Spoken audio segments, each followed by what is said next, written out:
Just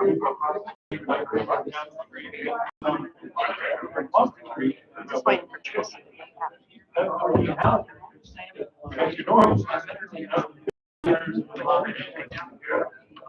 Over there. What are you eating? That was a narrow.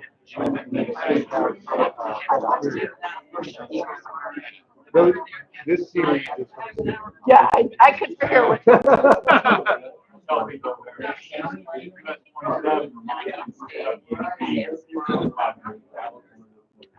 are you? Good.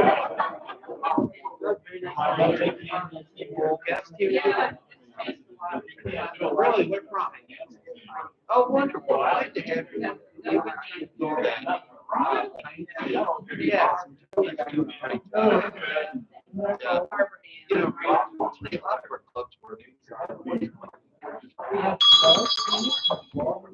We're gonna go ahead and get started.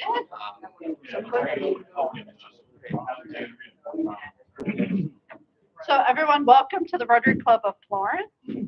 Just if you don't know who I am, I'm Julie Pyle, I'm president of the club this year.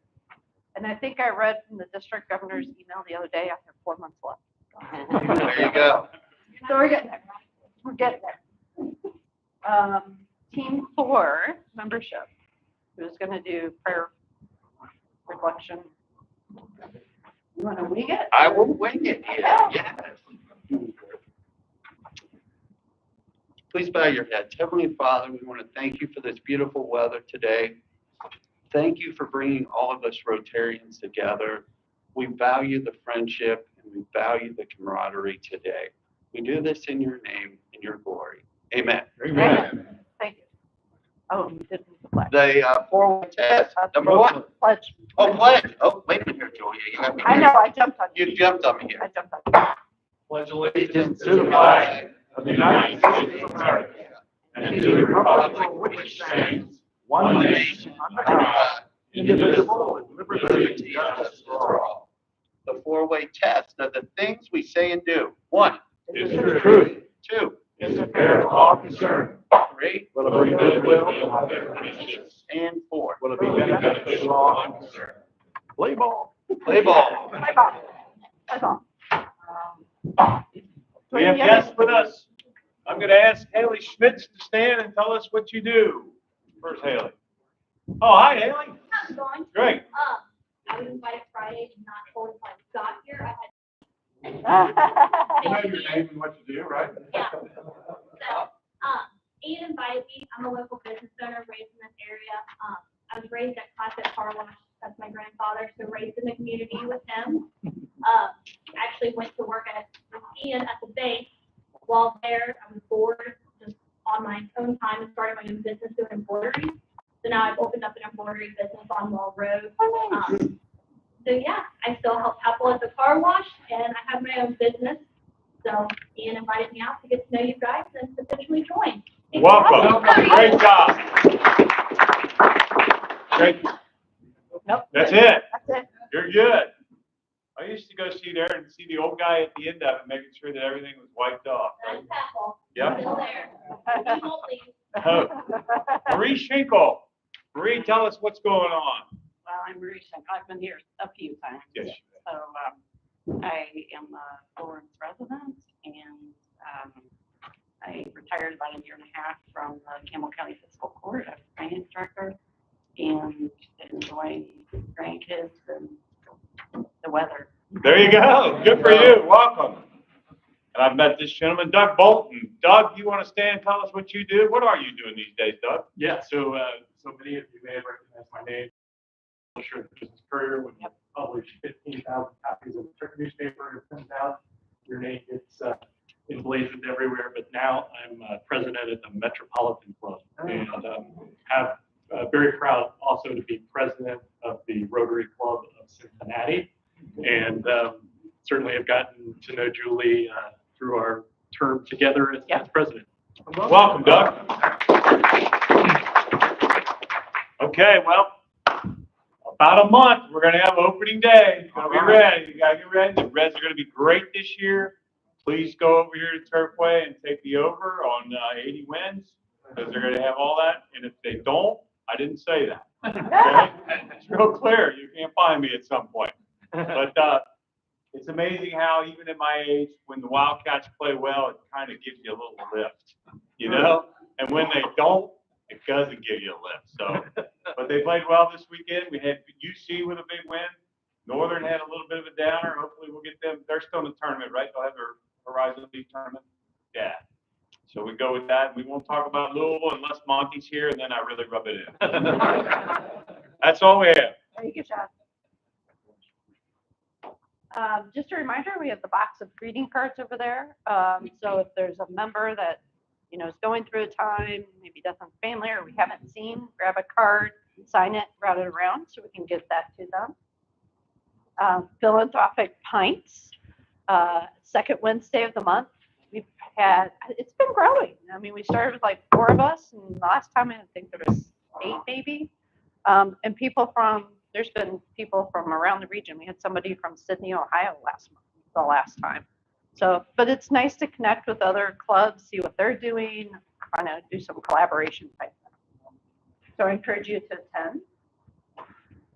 Paul, you want to give us an update on Ohio River Sweep? Well, River Sweep is a effort by several different organizations and so on to clean the Ohio River up, you know, the banks and pick up trash and all that sort of thing. And so, anyway, Richard Harrison and I have for several years now done fishing outings for kids. I guess some of you have been involved with that too, but he had an idea this year that we would have Rotary clubs that follow the length of the Ohio River down to the confluence of the Mississippi. And so they have picked June the 1st as the date for this event. And so we have some other events going on that very same day. Yes. We have the clay shoot, and then we have the foundation dinner that night. Yeah. So I went ahead and I told all involved that I think our club should still be involved in a smaller way, not necessarily, you know, full club, you know, type. But anyway, so 2 weeks out from the event, I have to give names of our volunteers and have all our waivers signed. And so we have a little while yet. If anybody wants to be involved with that, it'd be fantastic. I think we're going to work down towards Pat's area and Redhead and just clean up down there. And hopefully we'll have some members that, you know, I don't normally do the clay shoot, and I had planned on doing the foundation dinner, but I'm still going to get involved with the river, you know, just kind of, you know, start the process. And so anyway, that's what's going on with that. And they're going to give us a T-shirt, and we'll supply us with garbage bags and gloves and whatnot. And then we'll just kind of walk along the banks of the river, pick up garbage, cans, you know, whatever's laying there. So it should walk all the way to Mississippi River. I look at the map. Well, I'm passing at the top onto the other clubs on down. Oh, okay. That's how that works. Really? Good. Just kind of helping. Are we sure we have foundation center that night? It's the district foundation. Yeah, so that's the one where there's like 6 locations across the district. Virtually is the meeting, and we have a dinner locally. What time is it dinner? It's usually like 6-ish. I mean, in all reality, this will be an early morning, not early, but earlier in the day type event. Yeah. And be over in time enough, you know, that we can go that dinner. So I think it'd be nice to get involved with that and to try to get involved with Sanko and their organization. So, that's all I got. Yep, awesome. Thank There you. you go. Thank- One year we have a farm. And 1 year, if I could take the tour, 1 year we had a stuff truck load. Oh my gosh. Yeah. Yeah, I look down there now, I think it's loaded. Thank You'll you. get it, Pat. Yeah.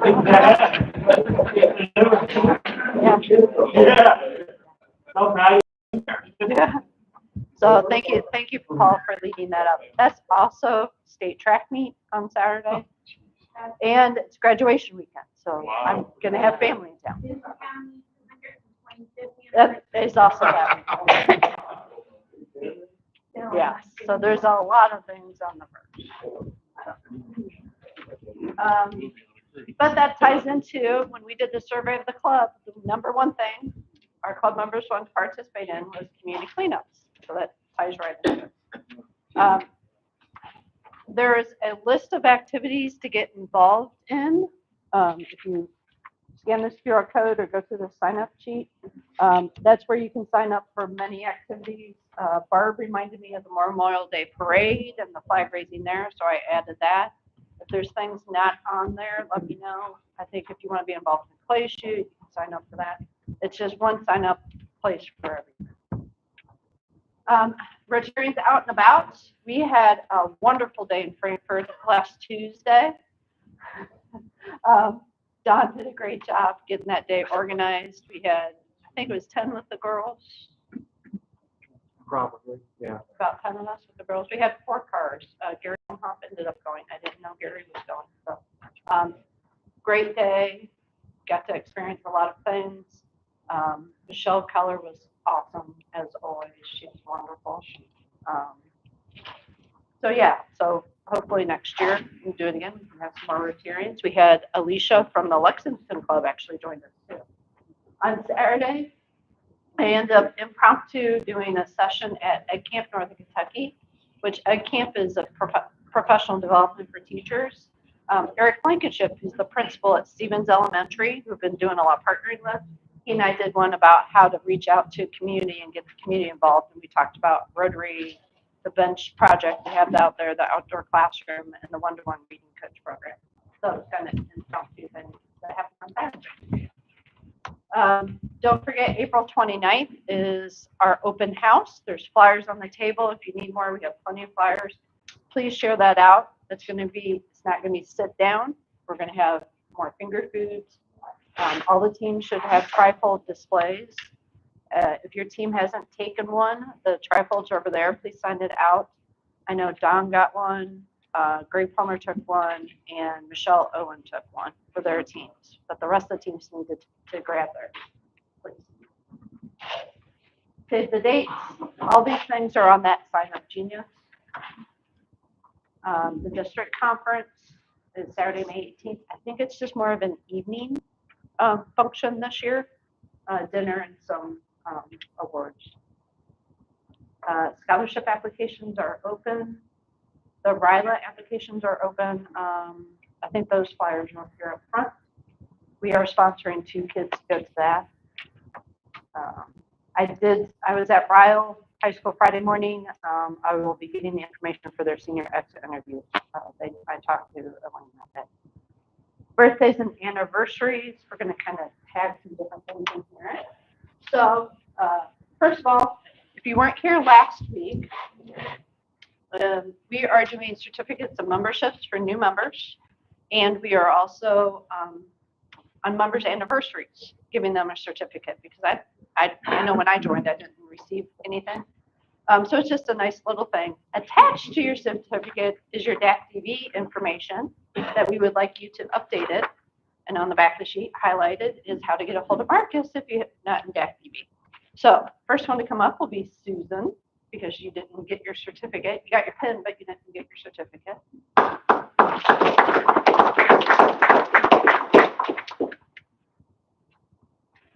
Finished your with a milk. Thank you. You're welcome. Okay. Touch back. Joe. Joe got his pen in January, but he doesn't.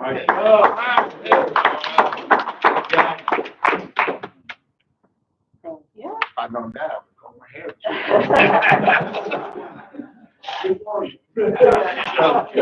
And Pat Roberty had an anniversary on February 4th, so Pat gets his certificate.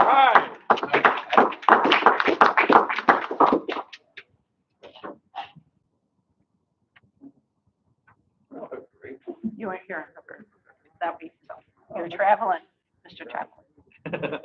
Thank you. There you go. Carol Lee. Carol Lee is an official member. Woo-hoo. Hey, Charlie. Grab it from the bin. Thank you. Jim. Jim has an anniversary. Yeah. Yeah. Yeah. So my hope is this calendar year will be. Good idea. Yeah.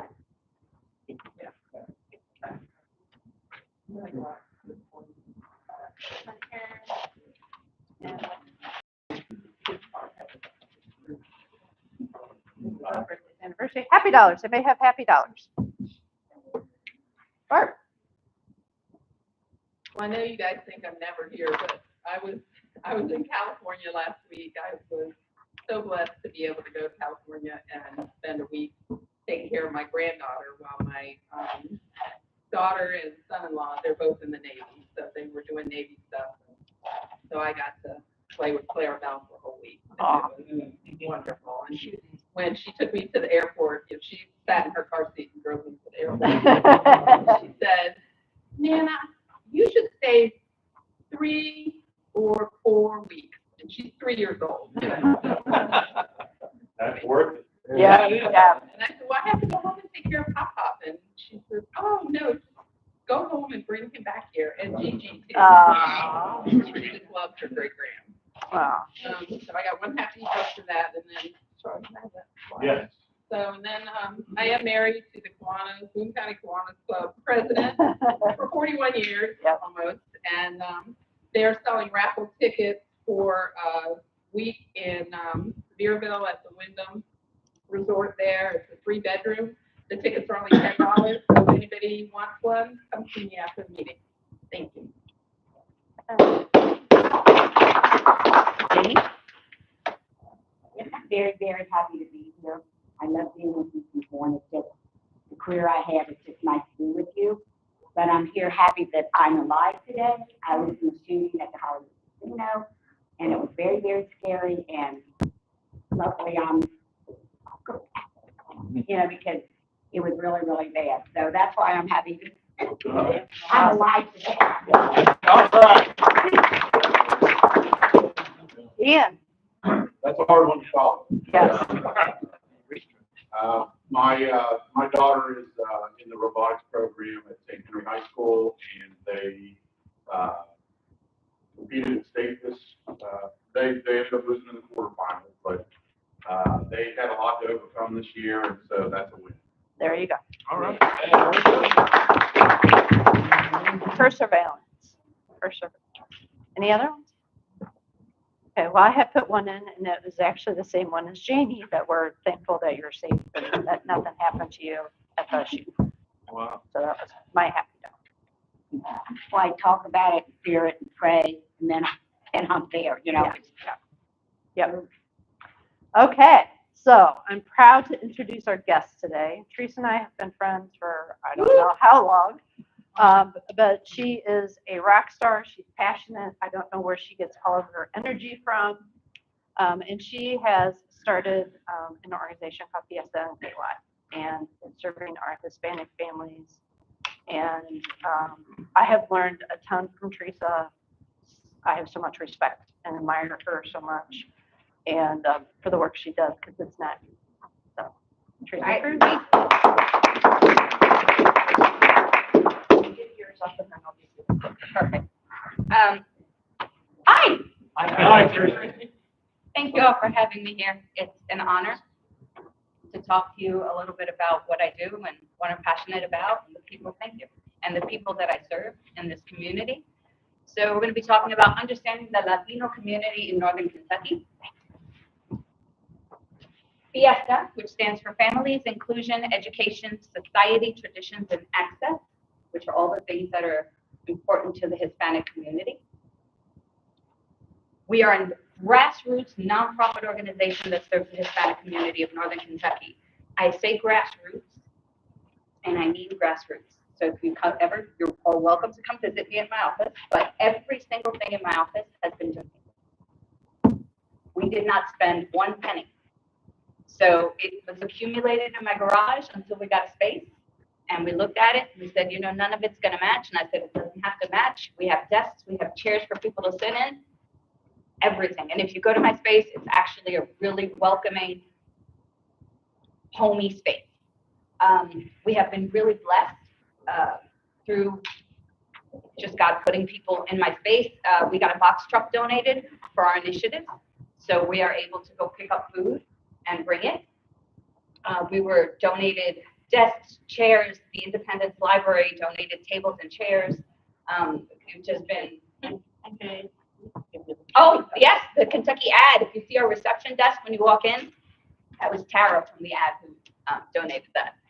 So we provide food, clothing, and we help families connect to vital resources in the community.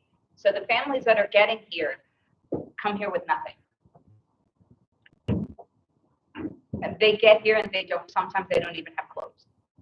So we help them, we give them what we have, but we also help them connect to resources that I do not have in the community. And there are lots of resources out there. They just don't know about them. And they also have a language barrier. So our mission is to support self-sufficiency, build capacity, uplift, and advance the Hispanic community. Build capacity. So self-sufficiency, very important. We don't just want to give things to people, right, all the time. We want them to be able to do things for themselves. Build capacity. Give them the tools that they need to be able to lift themselves up. And when they're lifting themselves up and they're there, let's bring some other people along with them, right? That's the whole goal. Our vision is to build a community where Hispanics are valued, have timely and equitable access to the resources that they need to thrive and become a social and economic engine for the region. There's a lot of labor force there, right? There's a lot of people that are looking for work. Let's help them help us. So Hispanic versus Latino. Hispanic specifically concerns a Spanish language speaking Latin. Oh, and another thing, if you have any questions, you don't have to wait until the end. This is informal. If you have a question and you let the slide go by, you're going to forget at the end. So if you have a question, just blurt it out, no problem. So it's Spanish-speaking country. So if you're Hispanic, you speak your country that you're from, where you're from, speak Spanish. Latino and Latina specifically concern those coming from Latin American countries. So if you're from Latin America, if you're from Brazil, you're Latino, but you don't speak Spanish.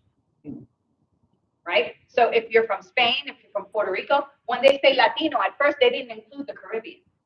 So Puerto Rico, Cuba, Dominican Republic wasn't included in that. Latino and Hispanic, and Latinx is the gender neutral, which I don't use. But it's the gender neutral alternative for Latino. It's Latino or Latina, usually, whatever's brought up with. But depending on where you're from in the United States, that's another way of looking at it. East Coast, Hispanic. So I'm originally from New York. New York, we're all Hispanics. I was called a spick in high school. If you're from the West Coast, if you're from Texas, if you're from down and to the West, it's Latino. Because most of those people come from Mexico, right? Most of the people come from, and they're also called Chicanos. So depending on where you're from in the United States, that's the verbiage that you're going to use. Where's Guatemala? They don't speak Spanish here. They speak Spanish, but they have dialects. And that's a whole other ballgame, because This is how it was explained to me. Mm-hmm.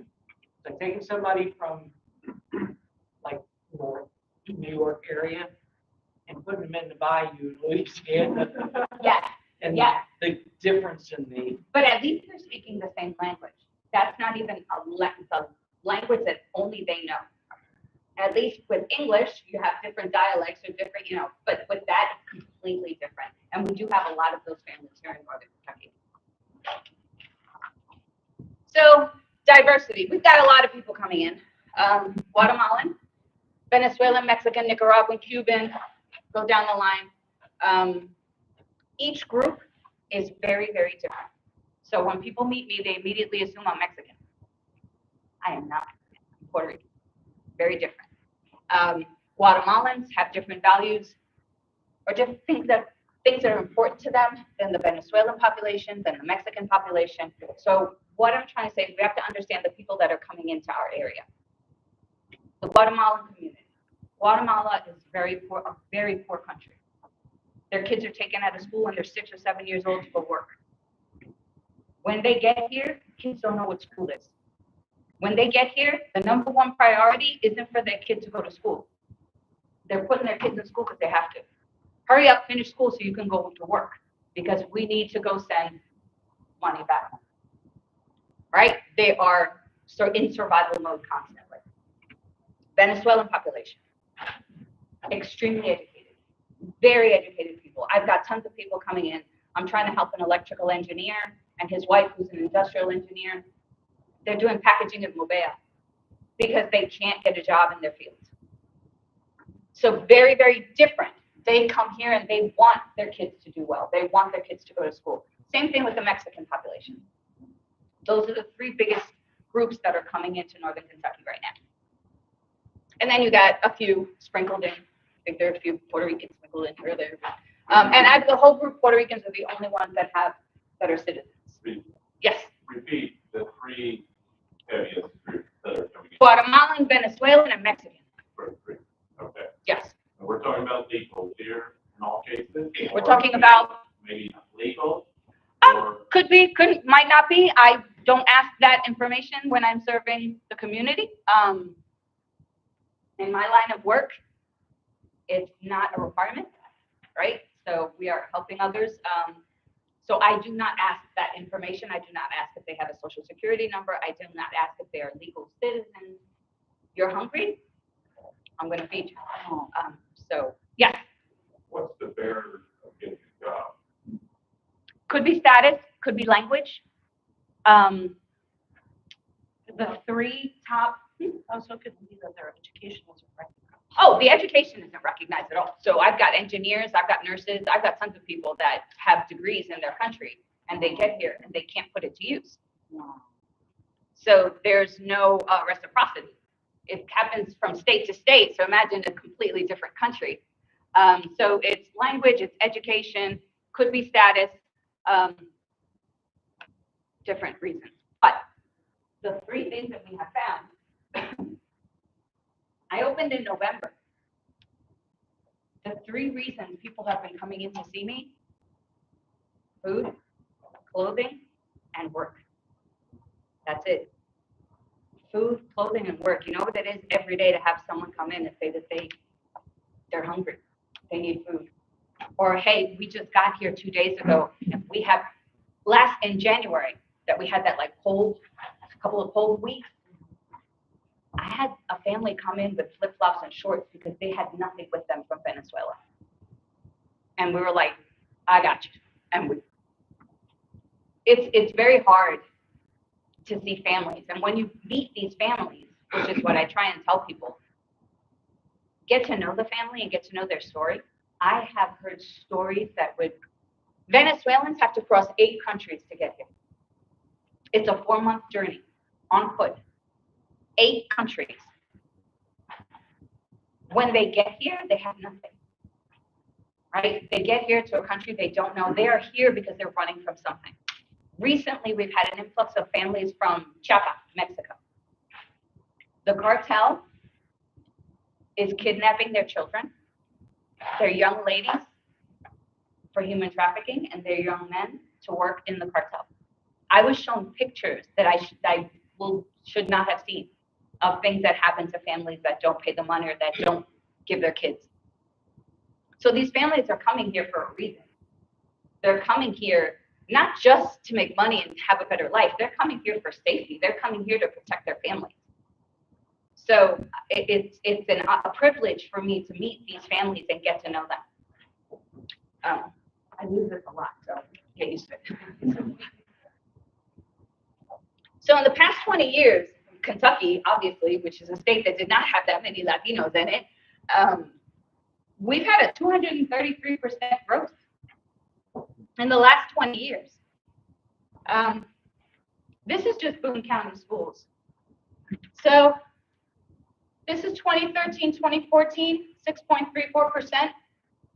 23, 24, 11.4%. And the reason I chose school enrollment is because nobody's filling out the census. None of these families are filling out the census. So if you're going by the census numbers, they're not correct. These families don't want anyone to know that they're here.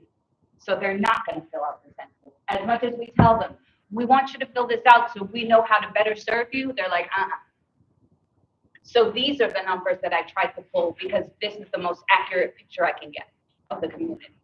There's people that are here that still have family back in Mexico, Venezuela, so they don't want anybody to know they're here because it will put the rest of their family in jeopardy. Oh, yeah. I have one of my H-2B workers who I had to send home early because they got a threat that they were going to kidnap his son because they knew he was here working. Yeah. So I have families that come that I serve that have to send all of their money home, back home, not for their family, to pay off the coyote that has their family. If you don't send us money, we're going to kill your family. So like you see that you don't, unless you speak to someone, you live in your bubble, you don't realize that this is happening until you meet someone that's going through this. It is incredible. So the numbers are climbing. This has just been in 10 years, but the face of Northern Kentucky is changing. And I think we need to change with the times, not in a bad way, in a good way, just kind of think about what it's going to look like 10 years, 20 years from now. So the percentage of residents that I serve from each county, 70% are Boone County. 70% of the families that come to me are from Boone County. So we did a clothing drive in December. How many families did we serve? We served 68 families.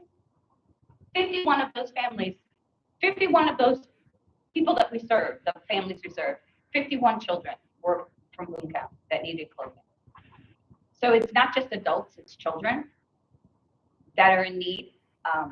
The children come and they never had a school experience. A lot of these kids come and it's not just the language barrier, they've never been in school. So we do get. When you use the school statistics instead of the census, do they go to school? Do all of them go to school? So that's another thing. And this isn't funny. When I was a teacher in Puerto Rico, I think it's funny now, but when I was a teacher in Puerto Rico and growing up in Puerto Rico, the old way was if it rained, you didn't send your kids to school. You would think that's stupid. No, that it's an old wives' tale. You get wet, you get sick. So you didn't want your kids to get sick, so you didn't send them to school if it was raining. And apparently this is something in all Latin American countries. So you got families that get here. No one is explaining to them what a truancy policy is. No one is explaining to them the importance of them going to school and sending their kids to school. So if it rains or if it's cold, they don't send their kids to school because nobody has told them that if you have X amount of absences, it's a truancy, and then they can take you to court. So there's this gap in the information that the families are receiving. You do have families that do know how important school is and want their kids to go to school. Of course you do. But you also have families that don't have the school experience. School is not important to them because they're in survival mode. So if it's raining, if they could pull their kids out of school to go to work, because that's their mentality. That's where they're from. That's how it is in their country. You can't do that here. I've had families and I've told families, you can't be late. What? You cannot be late. If you're late this amount of times, and explaining the entire process to them. If you are absent this many times, they will take you to court. I had a young man, 16 years old, at Boone County High School. I was helping out the counselor, the guidance counselor. The kid comes in. He says he's been truant, had 18 absences. So I sit there and I'm like, ¿Qué te pasa? why are you asking so much? ¿Por qué te pasó? And he says, I said, well, what are you doing? And he said, well, I'm sleeping. Well, I said, what do you mean you're sleeping? I said, you know, if you don't come to school, you're going to get in trouble, right? Who do you live with? I live with my uncle. That's okay. This is what we're going to do. You are going to start coming to school from now on, because do you know what happens if you don't go to school? And then I explained the entire truancy process. You know what the poor kid's response was? Well, me and my uncle get deported. And I was like, oh, honey, just come to school. I just want you to come to school so you can do better, so you can graduate.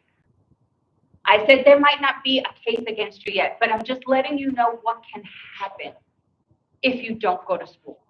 So no more sleeping in. Okay. I said, you're going to come to school? Yes. But it's the lack of knowledge. It's the lack of having somebody to give them that information. So besides all that we do for the community, we're also the information kind of people. I would love to be a welcome center. That's kind of the goal. Have people come to us, we can give them this information, and then they're good. But it's interesting. Teresa, wouldn't a truancy charge be more likely to get them deported than going to school? Because if they're charged for truancy. If they are charged for truancy, but, so this is interesting, and this is something that I did not know.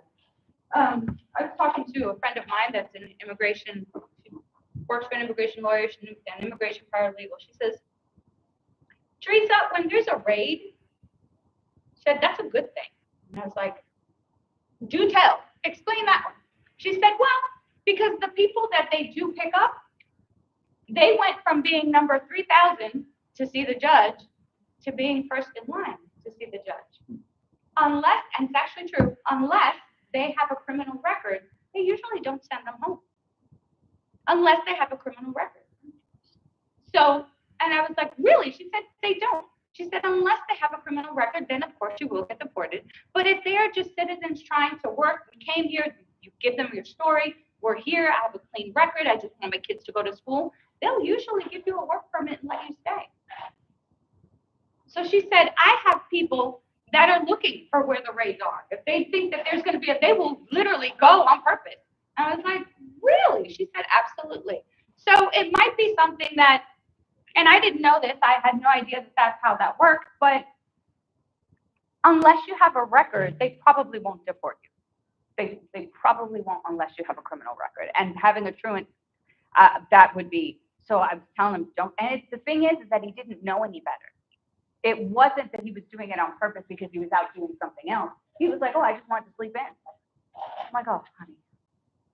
Do you have people, with like children? So, no, and I will tell you why. I stay in my lane. I know nothing about immigration law. And if anybody took my advice, they would go to prison. So we do not give out any legal advice at all. We help where we know. Unfortunately, I do have someone that I send my families to. My friend is the immigration paralegal, and she kind of gives them advice and lets them know where to go. But it is so, there are so many different, we'll send them to refugee ministries, Kentucky Refugee Ministries. They know about the U visa and all these different visas and all these different, I cannot keep up. So I do not help them with that, but I do steer them in the right direction. So we'll send them to Refugee Connect, to Kentucky Refugee Ministries. We'll send them to Gori, who's the paralegal I was saying. So we make the connection, but I don't give any advice. So these are our initiatives: food and clothing, employment, and resource coordination. Food and clothing, we have a monthly Latino food distribution event. And the reason why this is important is because the families that come here do not recognize the food that is in your pantry. There's cream of celery. I don't know what to do with cream of celery. This is, thank you, you don't either, right? So they go to the pantry, they're looking at the shelves, they don't recognize any of the food. Or if they're given a box of food that they don't, it goes, so we got double waste. The family's not using it and they wind up throwing it away. So why not give them food that they recognize? Culturally relevant food, rice, beans, lentils, maseca, tortillas. What else? We give them oil. They use a lot of oil. I'm trying not to fry, but they use a lot of oil. Things that they recognize. We're trying to get a refrigerator so that I can house produce. These families don't use canned tomatoes. They use fresh tomatoes. These families don't know what I showed someone a can of potatoes. They were like, why are the potatoes in a can? And they were like, you could just get go get potatoes at the supermarket. So they're not used to using canned food. They don't know what it is. They prefer fresh produce. So if I can give them things that they recognize, and when you're away from home, what's the first thing you think of? Comfort food, right? The food that you know, the food that brings back memories of childhood, or the food that you're used to. So if I can at least give these people that, we'll do it. We have an emergency culturally relevant pantry with diapers and hygiene items. This is for families that are just coming in that have absolutely nothing. We can give them at least deodorant, toothbrush, toothpaste, clothing, and some food, at least some dry food. And then we have the on-site clothing closet. We did do a clothing event in December. I swore I would never do another one, but apparently that's not what God wants, because he keeps showing me people that need clothing, and people just keep bringing me clothes. So we're going to do both. I don't know what happened there, but that was supposed to be the other way. But these are just pictures of our event. We got food donated from U.S. Foods. This was the clothing event. So I had volunteers measure out the kids and the families for clothing. Where is your office? My office is on 42. So if you are going towards Erlanger on 42, who knows where Mai Tai is? The restaurant. Everybody knows where Mai Tai is. It's so good. After Mai Tai, about a minute after, there's a building with a green awning. It's called Park Plaza. We're in that building on the bottom floor. So, yes. Where are you from? Grants, donations, that's about it. We don't do any federal funding. We don't sell anything. We don't have any products. We don't sell our services. Everything is at no cost to our families. I don't say free, because there's nothing free. It costs me something, but it's at no cost to the families that we serve. Yes, ma'am. When they come, they have a place to stay. I mean, Not always. No, sometimes they do not. Sometimes we have to call around some shelters and see if it's a family. It depends. where do they go until they do? I mean, do you do that? Do you know? No, I do not. I will connect them, but usually we'll call a church. I have a few pastors. I have a few connections with people that have space, and we'll call and there are about 3 pastors that I connect to. So if They help them find. If they came to this area, we would help them find. But they would know to come to you? It's word of mouth. They already know me. I have done no promotion. I have done nothing, and they already know where to go. But it's like you said, nursing that, in other countries, do they have to get recertified to work as a nurse in this country? Oh, absolutely. I have to start from zero, completely. Start ground zero. Start with ground. Oh, Yeah. That wasn't what I wanted to do. So employment, we just help them navigate a process. I am not a staffing agency, but they need help with the applications because most of the applications are online and they are in English. I connect them to employment opportunities using the Kentucky Career Center and other partnering agencies, and we also connect them to job skills training. So like I said, we connect them to assistance. I might not have the money, well, actually I don't have the money to help you with your rent or to help you with your electricity, but I probably know who does. So we connect them to people that do. St. Vincent de Paul has been amazing in helping our families with rent, with electricity, with St. Vincent de Paul. Healthcare also, we'll send them to Health Point in Florence. Thank God has a few people that speak Spanish. And there are a few doctors. There's actually one doctor in Florence that speaks Spanish, so we kind of send them to her. Oh, yes. So let me see if I can.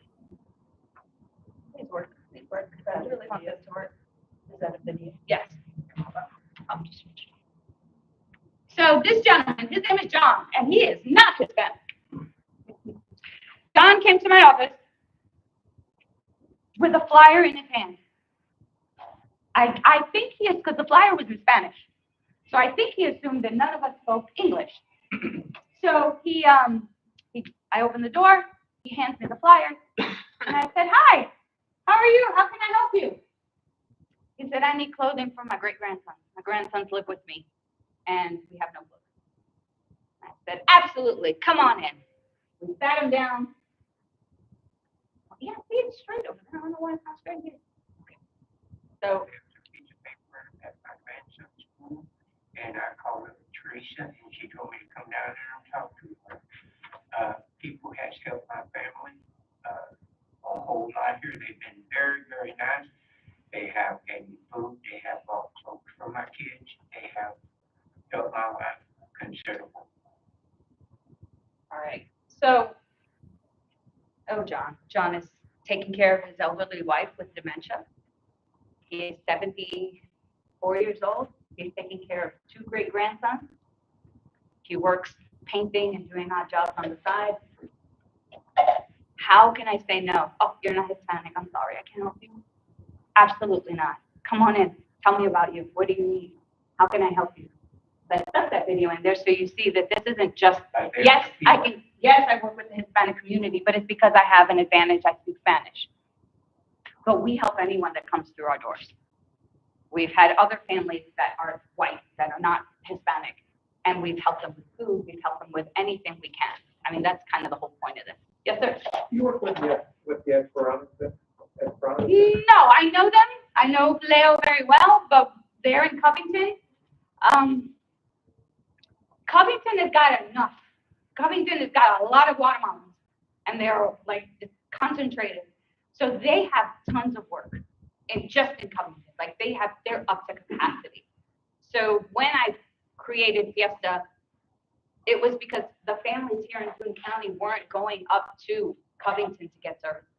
You would think it was another state, but Covington is far for them, especially when they don't know anything about the area they're living in. So they don't go to Esperanza Center for services. So we are a little different from Esperanza, but we do serve the same community. My sister was one of the founders. Oh, what's your sister? Ranch Ford. Nice. So I know Irene and I know Leo. And it's a wonderful organization. They've been like 5 years. They've been around for about 5 years. So partnerships. So community partners, parents and caregivers, private corporations, churches, and schools.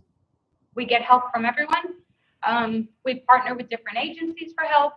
I have a lot of parents that volunteer for me. We do have some private funding. Churches help me out a lot with my events. They'll come and cook food, which is great. And schools, I do partner a lot with Boone County schools. I'm in their schools all the time advocating for families. And any teacher or any principal that calls me and needs help with something, I'm usually there. So how can the Boone County Rotary help? Create awareness. Create awareness of this growing population that's coming, right? Create awareness that there's nothing to be afraid of, that they're people just like you and me, and they're good families. Build trust. Help build trust. Help me build trust within the community so that they're not afraid to reach out to people that don't like you, that don't look like them. Create connections. I might not know, but maybe one of you do. So help me help them, right? Help me get connections to help these families. And then foster collaboration. I love when people come together to help, right? Let's partner. Let's come together. Let's do this for these people together. So the reason I put this up here, and we are not a religious organization, right? But when I first started this, it was that one.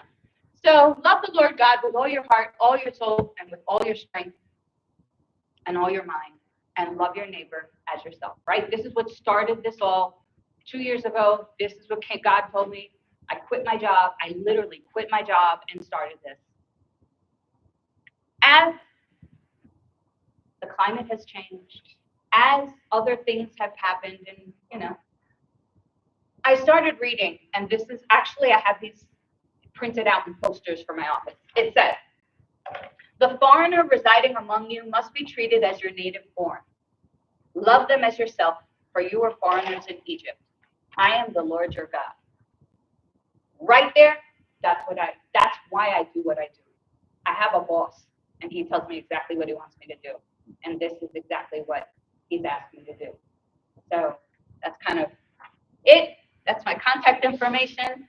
If you have any more questions, I love questions. If you have any more questions? Hang a little bit after and talk to Teresa. Excuse me?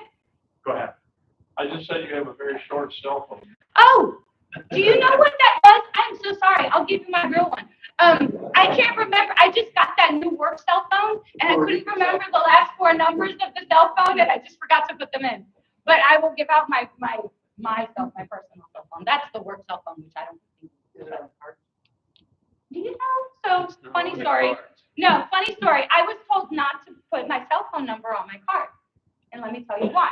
I've had the same cell phone number for 5 years. My cell phone number. She says, "Yep, everybody." So my husband and a few other people were like, "Just please stop putting your phone number on the." So I didn't put on my business cards.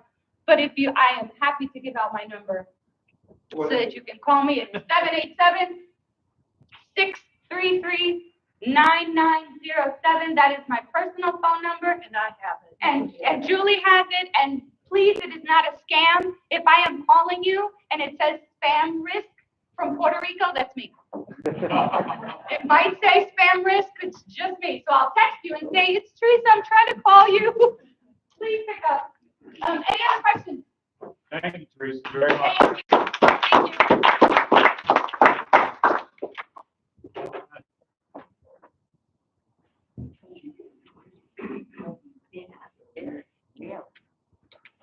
Thank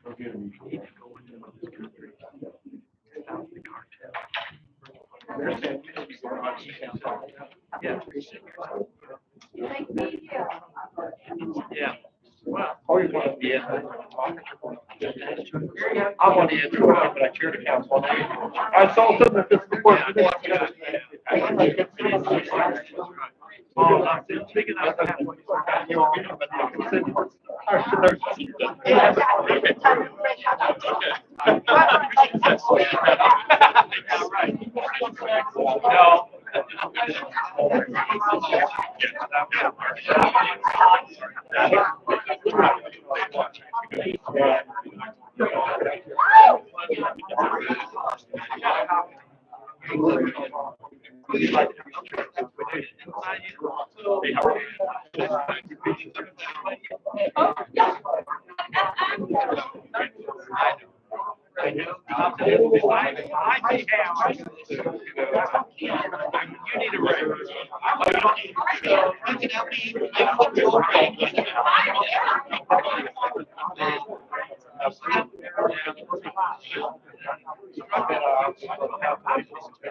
Yeah. Welcome. Well, you have a good time. I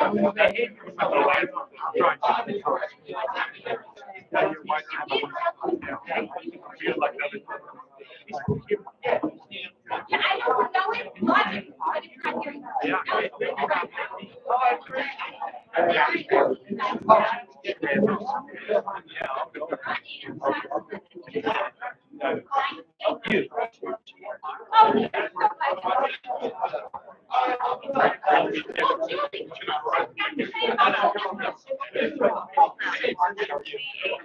Yeah.